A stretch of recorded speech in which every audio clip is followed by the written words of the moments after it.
पाकिस्तान के शहर पेशावर की मस्जिद में धमाके के नतीजे में कम अज़ कम 19 नमाजी जाँ बहक हो गए। पेशावर, पाकिस्तान, 30 जनवरी। राइटर्स, पाकिस्तान के शुमाल मगरबी शहर पेशावर में पीर को एक मस्जिद में होने वाले धमाके में 19 नमाजी हलाक और दर्जनों जख्मी हो गए, अस्पताल के एक एहलकार ने बताया। और हलाक होने वालों में से ज़्यादातर पुलिस एहलकार थे जो रोज़ाना जमा होते थे।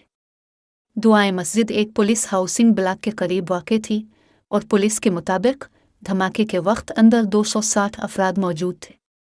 एक ऐनी शाहिद ने मकामी न्यूज़ चैनल जियो टीवी को बताया, ये नमाज के दौरान हुआ। एक 2 मंजिला इमारत गिर गई। एक ऐनी शाहिद ने बताया कि जब धमाका हुआ तो वो मस्जिद के बाहर ही थे।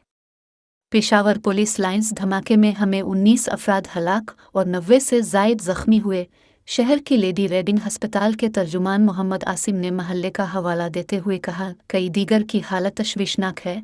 पुलिस के मुताबिक मज़ीद हलाकतें मलबे के नीचे दबे हुए हैं। सरकारी नशरियाती इदारे PTV की फुटेज में पुलिस और रिहायशियों को मलबा हटाने और ज़ख्मियों को अपने कंधों पर उठाते हुए दिखाया गया है। इमारत का एक हिस्सा गिर गया था और ख्याल किया जाता है कि मुतअद्दिद अफराद इसके नीचे दबे हुए हैं।